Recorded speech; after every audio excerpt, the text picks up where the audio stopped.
President Obama admitting defeat. Well, our guys here don't really think that, but it's days after Democrats suffered crushing losses in the midterm elections. The Fox News political insiders are here, and you can join the conversation. Tune in and chime in. I think Doug Schoen was the first person to ever say that. Absolutely. Facebook and on Twitter at Harris Faulkner, at NF Insiders, hashtag Fox Report.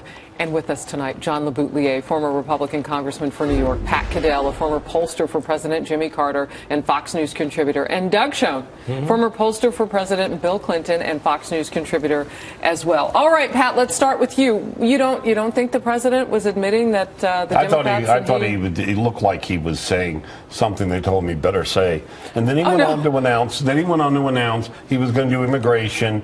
You know, you don't know how hard I worked with the other side. It was, apparently they spent the whole lunch fighting over immigration.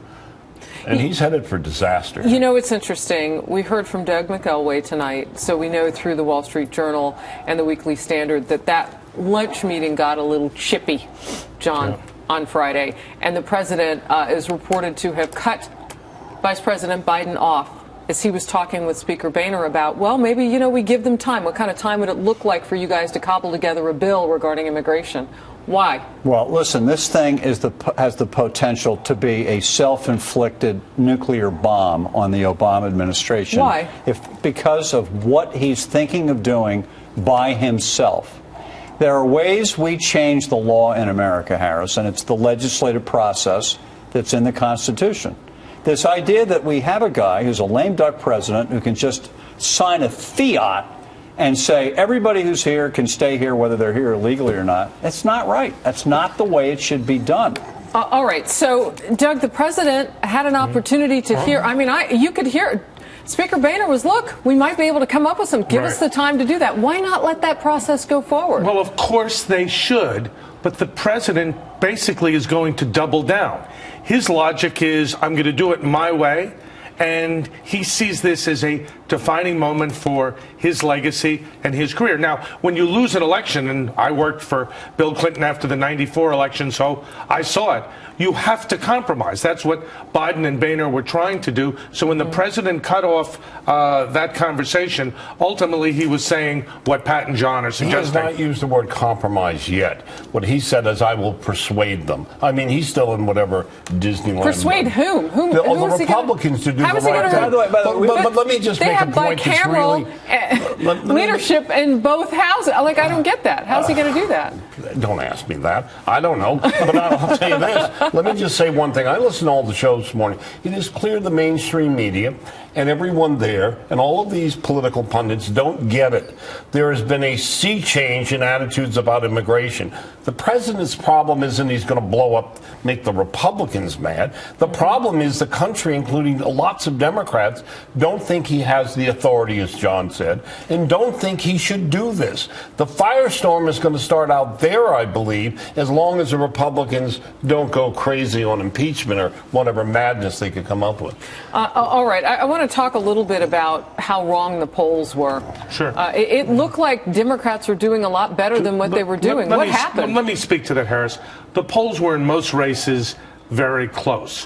What they weren't factoring in is something I think we tried to talk about here, that there was a tide, that there was a generic vote lead of 5, 7, 8 points.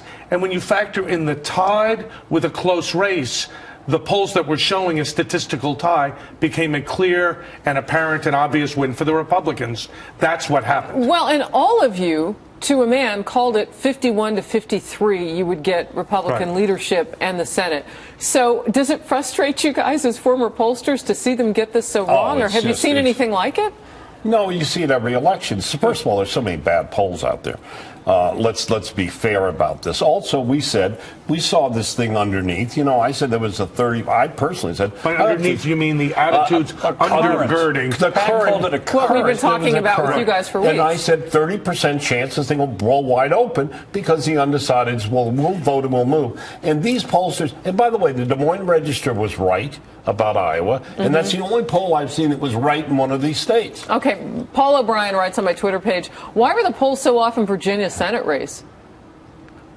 Any thoughts on that? In fact, I see another one here. I think I can speak for Pat and Doug that was a race we never thought Gillespie would do well because Ed is an he made up a 20-point difference. He's an inside the beltway lobbyist insider in an era when people really don't like that. I think that state for 1 year reverted more to being a red state. The final polls in that race were about 8 points, 9 points for Mark Warner. With a 7-8 point swing from the tide, that made the race very, very close. But Pat is right. It was a tie to the Republicans, which, let's be clear, Harris, was a reaction against President Obama.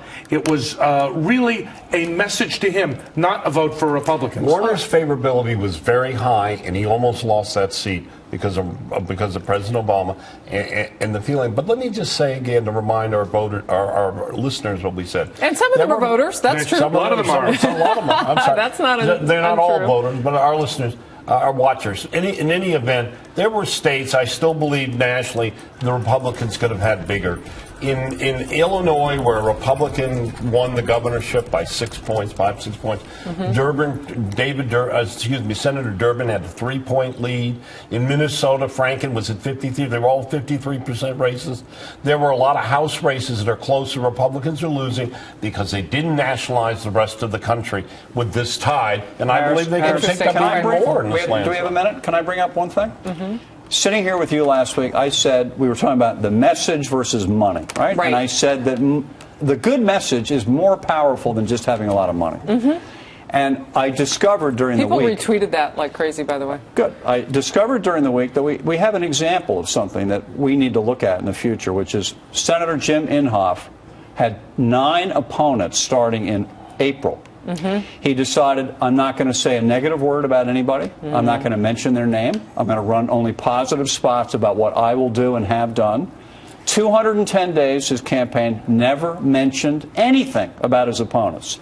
He won every county in Oklahoma, won the biggest plurality of his career, second biggest plurality of any Republican in the country, all on a positive message. And I know that's been your big thing. And you say that America needs a shift in its civility. Which do you think they'd rather hear? That or you are no good? Well, I'm a motivational speaker, so I hope it's a positive message. Well,